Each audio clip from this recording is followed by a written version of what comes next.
Coucou, on se retrouve pour une toute nouvelle vidéo. Je me suis dit que cette fois-ci j'allais faire une vidéo notamment pour les débutants en musculation, que ce soit en salle ou à la maison. Quand on commence la musculation, on a tendance un petit peu à regarder un peu tout ce qui se fait sur YouTube et également en salle de sport. Et parfois, comment dire, ce n'est absolument pas une bonne idée. On voit beaucoup de choses en salle et sur YouTube qui sont pas forcément faits pour des débutants. Quand on débute la musculation, les premiers mois, c'est là où on va progresser le plus vite et le plus rapidement possible.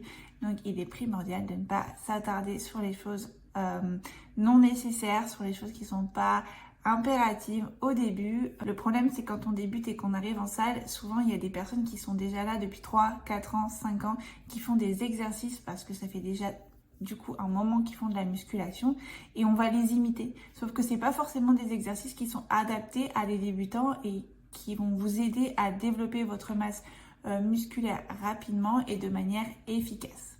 Donc je vais vous parler de mes 10 erreurs en musculation que j'ai pu moi-même faire ou voir et qu'il ne faut absolument pas faire quand on commence la musculation, que ce soit en salle ou chez toi. Allez, on y va. You call me a saint, but you know I'm a stranger.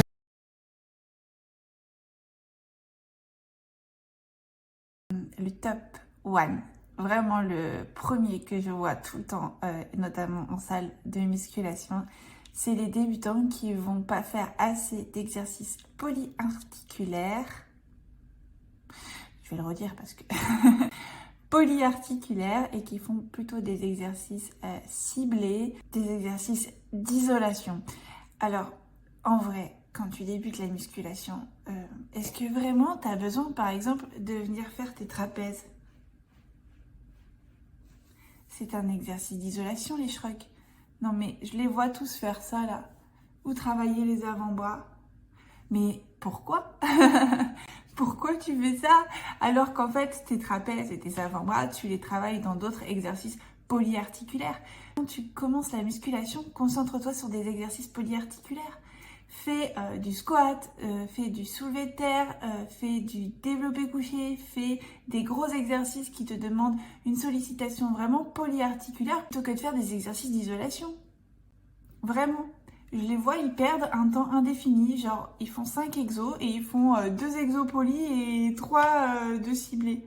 Parce qu'en fait, c'est vrai que dans la salle de musculation, des personnes qui ont 4, 5 ans, 6 ans, voire même 10 ans de musculation, vont eux faire des exercices ciblés puisqu'ils ont soit un retard, soit ils ont envie de développer une petite partie du petit muscle qui a du mal à se développer dans des exercices polyarticulaires, ou encore quand ils ont vraiment du mal à ressentir par exemple le fessier, on va venir faire un petit exercice d'isolation du fessier avant de faire du squat pour solliciter le fessier. Mais autrement, je ne vois pas pourquoi quand tu commences la musculation et que tu viens d'arriver en salle, tu vas venir faire des petites sollicitations musculaires, des petits exos d'isolation musculaire pour des petits muscles. Au final, t'as pas de biceps mais tu fais les avant-bras. Pas de dos mais tu viens faire les trapèzes. Ben non, il faut d'abord que tu travailles de manière harmonieuse l'ensemble de tes muscles du corps. Donc, quand tu débutes la musculation, mon premier conseil, eh bien, c'est de faire des exercices polyarticulaires et de ne pas perdre ton temps sur des exercices d'isolation.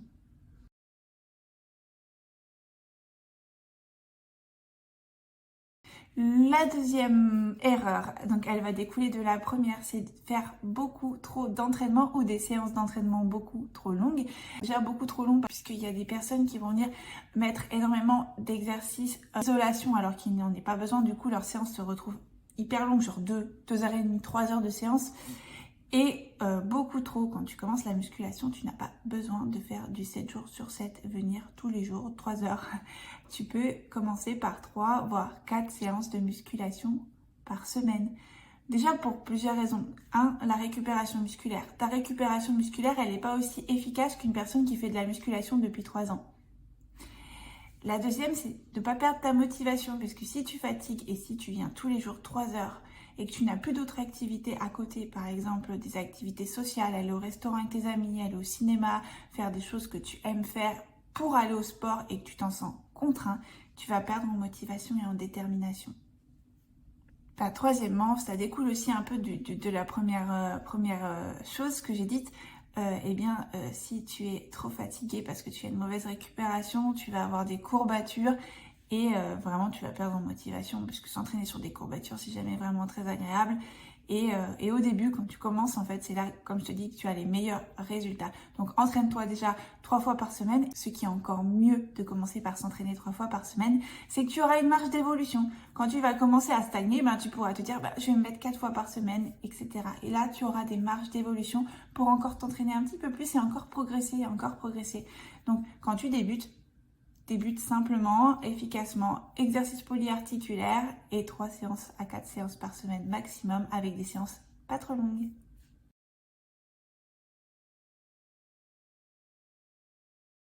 Le numéro 3, je dirais l'alimentation. J'entends souvent des personnes qui débutent dire moi je fais attention à ce que je mange du lundi au vendredi et le week-end, je me lâche totalement du vendredi soir au dimanche soir. Non, en fait, il faut savoir que l'alimentation, c'est 80% de tes résultats de la salle. Donc, si tu t'entraînes, il faut que tu manges en conséquence.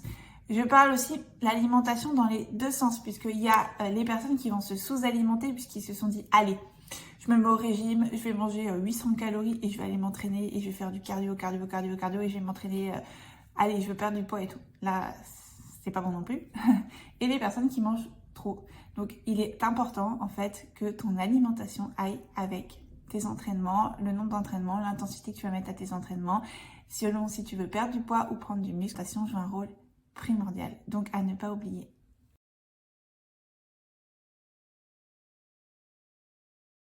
Le numéro 4, je dirais ceux qui font beaucoup d'abdos. Non mais j'en vois, ils passent leur vie là, avec les abdos.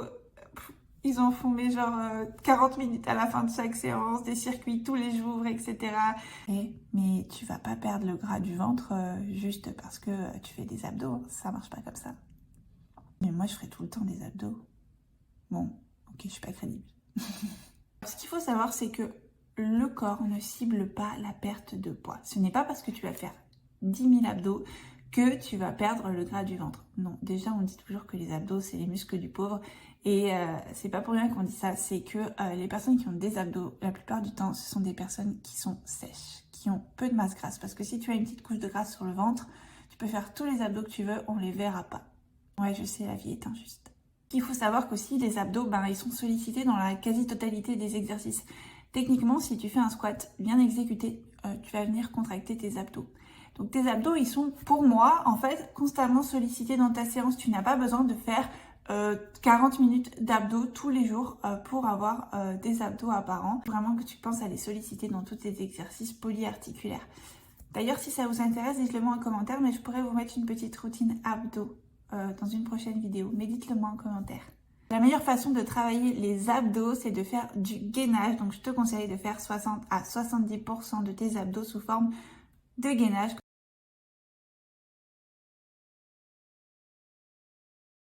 La cinquième, je dirais, le sommeil et la récupération, ne pas assez dormir. Donc il faut savoir que le sommeil fait partie du sport, la récupération fait partie du sport. Donc attention vraiment au sommeil parce qu'un manque de sommeil, ça peut entraîner de la stagnation. Et oui. Par exemple, tu sors et en plus tu bois de l'alcool. La récupération est très mauvaise et du coup le lendemain, t'es moins bon, t'es moins performant à la salle parce que déjà t'es ballonné, t'as la tête en vrac, t'es pas bien. Et qui dit mauvaise nuit dit mauvaise récupération. Et qui dit mauvaise récupération dit mauvaise séance et pas bonne progression. Non. Pour vous donner un ordre d'idée, je dors entre 9h et 11h. Après, je m'entraîne énormément. Je fais environ 3 voire 4 heures de sport par jour. Donc, en fait, plus je fais du sport, plus j'ai besoin de dormir. Et oui, les sportifs, ça peut aller jusqu'à 11 heures même de sommeil, en vrai. Mais moi, je dors à peu près 9 heures. Voilà.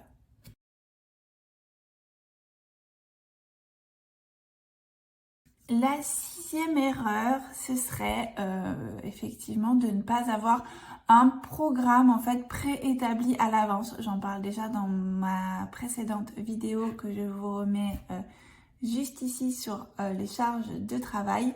il est important en fait d'avoir un programme préétabli à l'avance, que tu saches quand tu arrives à la salle quel exercice tu vas faire, quelle séance tu vas faire. Est-ce que tu vas faire une séance jambes par exemple et quel exercice tu vas faire. Tes exercices polyarticulaires qui vont faire partie de 60 à 80% de ta séance et tes 20% d'exercices d'isolation. On parle que de 20%. Mais que tu saches à l'avance ce que tu vas faire. Sinon, tu vas arriver en salle et tu vas un petit peu divaguer, un petit peu partir dans tous les sens. Et finalement, tu risques d'en oublier ton but principal. Donc vraiment préétablis tes entraînements à l'avance avec les charges que tu penses pouvoir mettre, que tu adapteras si tu en as besoin. Et le nombre de répétitions et le nombre de séries que tu vas faire avec ton temps de pause entre chaque série. Et là, tu te mets 4 exercices poly et 2 exercices d'isolation. Et je pense que là, tu as déjà une très bonne séance quand tu débutes la musculation.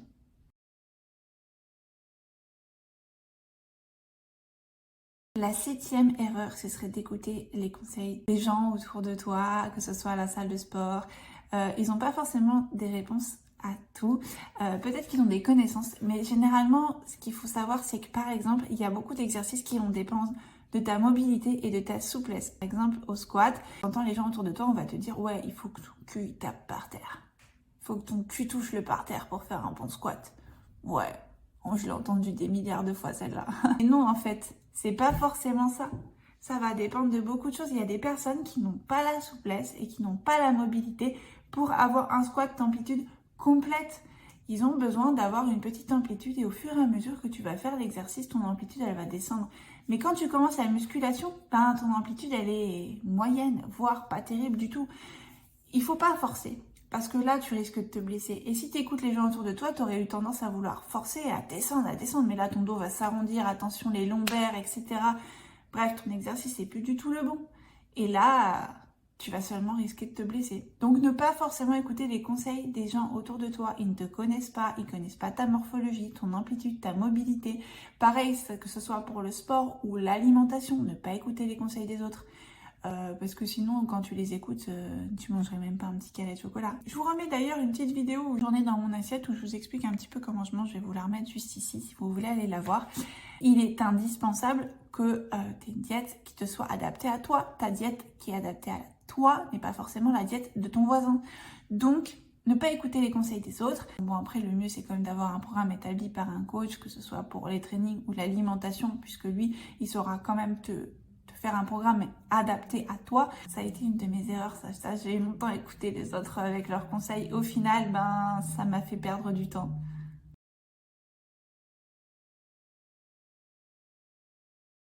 On en est à la 8e erreur. La 8e, une de mes favorites. Ne pas s'échauffer et ne pas assez s'étirer. On pense qu'on va gagner du temps si on s'échauffe pas. On dit ouais, j'ai pas 15 minutes pour m'échauffer. Si je fais pas l'échauffement, je vais gagner du temps sur ma séance. Ah oui, on s'est tous dit ça. Non mais même moi aussi je l'ai fait pour vous dire au début. Et c'est une grave erreur. Je me suis blessée au psoas à force de ne pas m'échauffer et surtout à force de ne pas assez m'étirer. L'échauffement, il va permettre d'augmenter la température corporelle et aussi de préparer les muscles, les tendons et les articulations à un effort plus intense. Donc c'est vraiment très important de préparer tout ton corps à un effort intense. Moi, le psoas, pour vous dire, je me suis fait mal à un squat parce que je m'étais pas assez échauffée. C'était très tôt le matin au réveil et j'ai traîné cette blessure pendant plus d'1 an. Donc quand on est blessé, après on regrette vraiment. Maintenant, je ne fais plus cette erreur systématiquement. J'ai 20 minutes d'échauffement avant mon entraînement. Et le lendemain d'une séance jambes, par exemple, je vais m'étirer les jambes. Le lendemain de ma séance dos, je vais un petit peu m'étirer le dos. De rien, les étirements, ça vous aide aussi dans vos séances de musculation. Ça vient détendre les muscles, ça soulage les courbatures, ça aide à la récupération. Donc c'est vraiment très très important. Ne pas zapper les gars.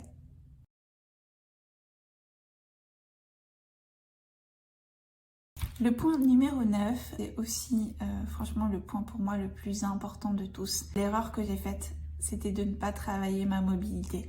Je l'ai jamais fait. Je n'ai jamais travaillé ma mobilité et j'ai remarqué qu'en fait, depuis que je travaille, et c'est très récent, ça doit faire peut-être 1 mois que je fais 2 séances de 20 minutes de mobilité par semaine, j'ai des meilleures sensations sur tous mes exercices polyarticulaires, que ce soit notamment au squat, au soulevé de terre. J'ai vraiment des meilleures sensations et surtout, j'ai remarqué que mes amplitudes étaient tellement meilleures quand je faisais de la mobilité. La mobilité, c'est vraiment pour venir en fait travailler tes amplitudes de squat. C'est ce que je disais, le fameux toucher le cul par terre. Moi, avant, mes squats étaient à 90. Maintenant, j'arrive à descendre sous les 90 progressivement en travaillant ma mobilité. Et vraiment, ça aide pour tout, pour les lombaires, pour les cuisses, les fessiers. Je trouve que c'est vraiment indispensable. Pour moi, toutes les salles de sport devraient proposer dans leur cours co un cours mobilité. Mais autant progresser sur mes séances jambes notamment, parce que je travaille vraiment la mobilité du bas du corps. Je n'ai jamais autant progressé sur mes séances jambes que depuis que je fais de la mobilité.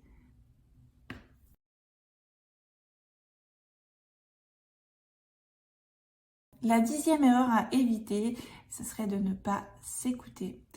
Oui, alors c'est vrai que parfois, tu as des jours sans. Moi, j'ai des jours avec et j'ai des jours sans. Il y a des jours où vraiment mon corps est épuisé. Et là, il faut savoir se dire que c'est pas grave, je vais pas aller aujourd'hui m'entraîner, ou alors si je vais m'entraîner, je vais faire quelque chose d'un petit peu moins intense que d'habitude. Mais il faut savoir s'écouter. Si on est malade, si on n'est pas bien, on est épuisé, il faut aussi savoir se dire que c'est pas grave, demain est un autre jour.